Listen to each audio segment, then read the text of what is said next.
Oi, eu sou a Letícia Leite e você vai ouvir agora o Copiô Parente, o primeiro podcast feito para povos indígenas e povos da floresta no Brasil. Eu estou gravando o Copiô daqui da minha casa, em Brasília.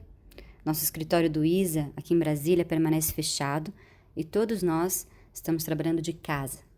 Eu estou em isolamento social há 21 dias. Nesse tempo eu saí de casa só 3 vezes para comprar o necessário para passar o restante da semana. Os dias têm sido difíceis para todo mundo. Eu vou começar o Copiô de hoje sem música e sem trilha, falando mais devagar que normalmente. Hoje é o Copiô de número 140. Mês passado fez 3 anos que a gente está junto toda semana. Eu quero trazer os destaques de Brasília na vida de vocês, parentes indígenas, quilombolas e extrativistas, com mais calma. As notícias são graves, mas eu gostaria que, ao terminar de ouvir esse episódio, vocês ficassem mais tranquilos, munidos de informação e não mais nervosos. Eu tenho respondido uma a uma todas as dúvidas que vocês têm sobre o novo coronavírus no nosso número de WhatsApp. Tem 3 programas que falamos como se prevenir do coronavírus. São mais de 100 mensagens que chegam aqui no WhatsApp do Copiô toda semana e eu vou continuar a fazer isso, respondendo todas as dúvidas enquanto a pandemia durar. Podem continuar mandando as suas dúvidas por lá. Nós vamos falar hoje sobre a primeira morte entre indígenas no Brasil. Também vamos falar sobre um acordo entre o governo do Brasil e dos Estados Unidos que mandou os direitos dos quilombolas que vivem em Alcântara, no Maranhão, para o espaço. Calma e informação são 2 coisas muito importantes para essas próximas semanas. Eu quero contar para vocês que o ISA enviou nessa semana cartilhas informativas sobre a Covid-19 nas línguas Baniwa, Dao, Nhengatu e Tucano. O material já está a caminho das terras indígenas do Alto Rio Negro. As cartilhas vão ser traduzidas em outros produtos para a realidade do Xingu e também para os quilombolas do Vale do Ribeira, regiões onde o ISA atua. Eu vou mandar a cartilha pelo nosso canal do WhatsApp para que vocês possam ver e espalhar esse trabalho feito também pela rede de comunicadores Waiuri, com apoio incansável do ilustrador Ribes e da jornalista do ISA, Juliana Hadler. Eu também tenho acompanhado os vários esforços dos comunicadores indígenas para produzir material na língua, informação que pode salvar vidas. Vamos juntos. Combinado?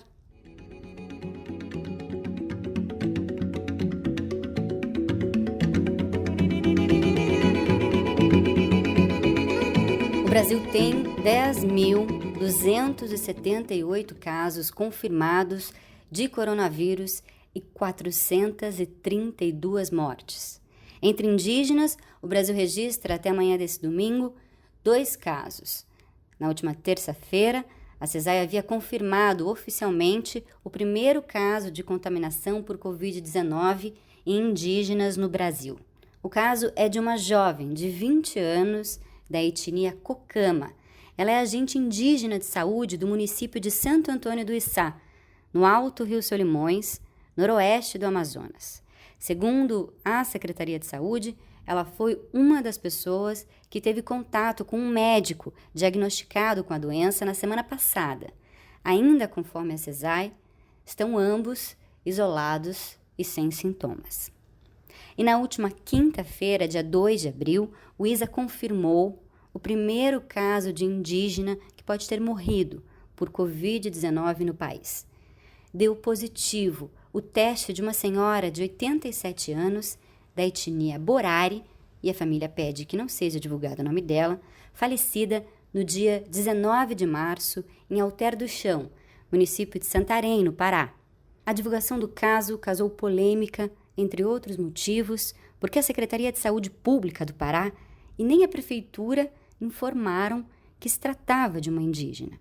No monitoramento feito pela CESAI, não consta a morte da indígena. Em entrevista ao ISA, o secretário de Saúde indígena da CESAI, Robson da Silva, disse que, conforme a legislação, deve atender aos indígenas aldeados e que o monitoramento do órgão de casos suspeitos, confirmados e de morte por Covid-19 só está considerando esses indígenas. Portanto, a indígena morta não deverá ser computada nos números da CESAI. O repórter do ISA, Oswaldo Braga, conversou com o secretário de Saúde por telefone. O Oswaldo perguntou para ele qual o tratamento da CESAI em relação aos indígenas que vivem na cidade em meio à epidemia do Covid-19. Vocês vão ouvir agora a resposta do secretário. A contabilização indígena feita pela CESAI será em terras indígenas. A contabilização dos indígenas que não estiverem em terras indígenas será feita pela tripartite do SUS, estados e municípios. Então, veja bem, em nenhum momento a CESAI está abandonando os indígenas. Só que a CESAI tem uma área geográfica para atuar. Nós estamos atentos às recomendações do Ministério Público e os distritos estão atentos e prestando, na medida do possível, o atendimento, fazendo a articulação com os estados e municípios para que essas pessoas, que eventualmente estejam em centros urbanos, sejam eles pequenos, médios ou grandes, possam ter um atendimento diferenciado. Mas isso cabe aos estados e municípios. Vai haver algum tipo de protocolo específico da CESAI com o SUS para notificar a casos suspeitos ou casos confirmados ou morte desses indígenas que vivem na cidade? Isso já está sendo feito. Tanto que nós tivemos esse caso aí da senhora no Vató, que faleceu, e ela está lá, indígena. Ela está sendo contabilizada como indígena na conta do SUS, nos parâmetros do SUS. Justamente, secretário, tanto a Secretaria Estadual de Saúde quanto o município não divulgaram que ela era indígena, entendeu? Todos são iguais perante a Constituição. Eu não vejo por que tem que divulgar que alguém é indígena. Não, justamente para ter a contabilização. Não, justamente para ter a contabilização. Mas aí você está dividindo a sociedade. Eu não vejo, foi uma pessoa que faleceu. Para imaginar, é caucasiano, é branco, não pode. Não pode. É até uma discriminação. Eu não vejo por que teria que fazer isso aí. Eu não vejo, sinceramente. Essa é a opinião do secretário indígena da CESAI, Robson da Silva. Organizações indígenas e o Ministério Público Federal defendem que todos os indígenas devem ser atendidos pela CESAI, independente do local de moradia. A posição está numa recomendação do Ministério Público Federal enviada à CESAI na última sexta-feira. O MPF defende que a Constituição não prevê a diferenciação entre índios aldeados e não aldeados, muito menos em relação à assistência à saúde. Segundo o IBGE, 42% da população indígena no Brasil vive fora de terra indígena. O Marco Paulo Schettino, antropólogo da 6ª Câmara do MPF, mandou um áudio aqui para o Copiô por WhatsApp. E é hora de atender os que estão fora, porque esses que estão fora têm tanto direito quanto os que estão dentro. Ou seja, aqueles que não tiveram suas terras reconhecidas, a Constituição estabeleceu 5 anos, já se passaram mais de 30 e até hoje as terras não foram reconhecidas, eles já são penalizados por não ter tido esse direito fundamental reconhecido e vão ser penalizados também duplamente porque não tiveram seu direito à terra reconhecido e por isso também são penalizados porque não têm acesso aos serviços básicos que o Estado presta. Bom, o que o Ministério Público vai fazer? Vai tomar todas as medidas possíveis para que haja uma igualdade, uma isonomia de direitos para os que estão dentro e para os que estão fora. Se necessário for, as medidas judiciais vão ser tomadas. Você ouviu o Dr. Marco Paulo Schettino, perito e antropólogo da 6ª Câmara do Ministério Público Federal. Obrigada, Marco Paulo. Agora eu quero falar com os quilombolas. O general Augusto Heleno, chefe do Gabinete de Segurança Institucional, o GSI, foi infectado pelo coronavírus. Deveria estar em casa, isolado, para evitar contaminar outras pessoas, repousando para o seu bem e de todos. Mas contrariando as recomendações dos médicos, o general abandonou o isolamento e retomou suas atividades no Palácio do Governo. Aproveitando-se de que as atenções estão todas voltadas para a epidemia do coronavírus, o general Heleno encabeçou a elaboração de uma resolução na semana passada do Comitê de Desenvolvimento do Programa Espacial Brasileiro, que pretende implementar um acordo entre Brasil e Estados Unidos para a utilização da base de Alcântara, no Maranhão. E a primeira coisa que vai para o espaço nesse acordo são os direitos dos quilombolas. De cara, o documento elaborado pelo general determina a remoção das comunidades quilombolas que vivem há séculos numa área contígua à base militar. Estima-se que serão atingidas 800 famílias de 30 comunidades. A resolução prevê a realização de uma consulta às populações afetadas, previstas na Convenção 69 da Organização Internacional do Trabalho, vocês conhecem bem, mas já determina aos Ministérios da Agricultura, Cidadania, Saúde e Educação uma série de providências para a remoção e o reassentamento dos quilombolas. Isso significa que o GSI não está considerando a possibilidade de uma negativa dos moradores nessa consulta. As comunidades de Alcântara têm seu próprio protocolo, que define como elas querem ser consultadas. Mas a resolução do governo não menciona e não explica como e quando se realizará a consulta. O Ministério Público Federal recomendou que o Comitê de Desenvolvimento do Programa Espacial Brasileiro se abstivesse da decisão de remover as famílias quilombolas de Alcântara, conforme estabeleceu a Resolução 11 de 26 de março de 2020. Além disso, a Coordenação Nacional de Articulação das Comunidades Negras, Rurais e Quilombolas, a CONAC, deputados, senadores e frentes parlamentares protocolaram nas presidências das câmaras e do Senado, aqui em Brasília, ofício com um requerimento da suspensão de tramitação desses processos que tratem de direitos e interesses das comunidades quilombolas durante a crise que estamos vivendo por conta do coronavírus. Os quilombolas esperam que o governo atenda às recomendações do Ministério Público. O Márcio Santilli, sócio fundador do ISA, publicou um texto nessa semana sobre o assunto. Eu vou ler um trecho desse texto para vocês. A Câmara dos Deputados, ao aprovar o acordo Brasil-Estados Unidos, entendeu que caberia ao Executivo e não ao Legislativo consultar os quilombolas. Cabe-lhe agora fiscalizar a sua realização, garantindo a lisura desse processo. O governador do Maranhão, Flávio Dino, contestou o caráter arbitrário da resolução. Ele também tem grande responsabilidade na garantia dos direitos das comunidades. O governo Bolsonaro chegou ao ponto de precisar ameaçar vidas todo o tempo para sentir-se vivo. O texto completo está no site do ISA. Vamos continuar falando mais um pouco sobre quilombolas.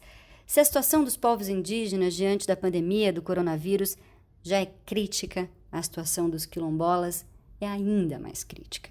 Eu pedi para Raquel Passinato, que coordena o programa Vale do Ribeira do ISA e trabalha há muitos anos com populações quilombolas, mandar um áudio aqui para o Copiô, trazendo um panorama dessas populações. Fala, Raquel. Alô, ouvintes do Copiô Parente. Alô, quilombolas que ouvem o Copiô Parente em todo o país. Gostaria de comentar com vocês, as preocupações dos quilombolas que a gente vem observando, os nossos parceiros quilombolas diante dessa pandemia. Primeiro, ressaltar que a população quilombola é composta por muitos idosos e que há um déficit de atendimento e estrutura no sistema de saúde que a gente observa aqui na região do Vale do Ribeira e preocupa a todos nós. Por conta disso, muitas comunidades trancaram as entradas e realizam as saídas do território apenas para fazer algo muito necessário. Elas proibiram a entrada de pessoas de fora e estão criando estratégias de enfrentamento ao Covid, aumentando o isolamento e as redes internas de solidariedade, tentando se autoproteger dentro dos seus territórios. Estão organizando trocas de alimentos internamente e pensando na manutenção da segurança alimentar. A nível de Brasil, apesar do ministro Mandetta dizer que 100% das famílias quilombolas são cobertas pelo sistema de saúde, sabemos que isso não é verdade. existem especificidades de cada região e muita ausência das políticas de saúde nos territórios quilombolas. Precisamos lembrar que os quilombolas enfrentam o racismo estrutural, e esse racismo exclui e isola a população negra, e em momentos de crise como essa que estamos vivendo dessa pandemia, esse racismo aumenta o esquecimento dessa população. Então, pessoal, diante dessa situação, vamos continuar as medidas de isolamento, vamos apoiar os nossos parceiros quilombolas e vamos informar as comunidades dos riscos e da necessidade de seguir as orientações das organizações de saúde. Vamos nos solidarizar entre as comunidades, entre os parceiros, e aumentando essa rede de solidariedade, juntos a gente vai vencer essa pandemia. Copiou, parente? Obrigada, Raquel. E nessa semana o Forró da Prevenção, feito lá no norte do país, foi um sucesso no WhatsApp. Eu recebi de muita gente aqui pelo WhatsApp do Copiou, e a gente vai soltar o som para dançar e cantar essa letra da prevenção.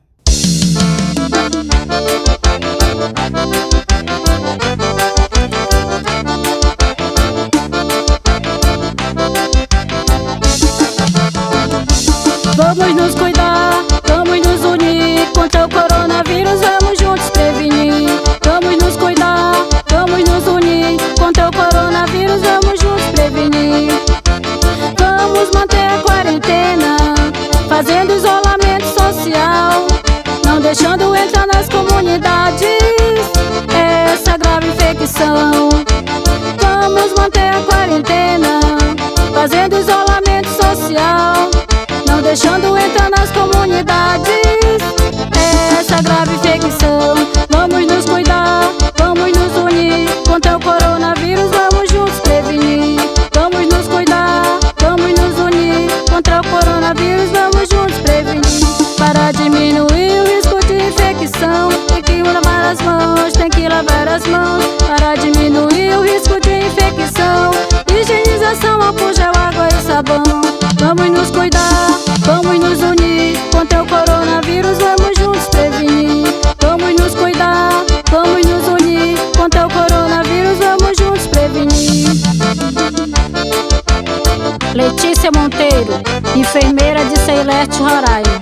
Vamos juntos abraçar essa causa contra o Covid-19.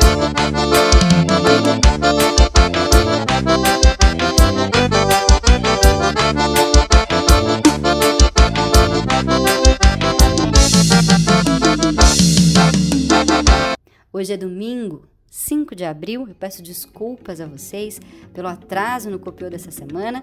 A edição de hoje foi do Adriano Maneu e a gente volta na semana que vem. Fiquem nas aldeias, fiquem nos quilombos, fiquem nas reservas extrativistas. Até semana que vem. Copiou, parente?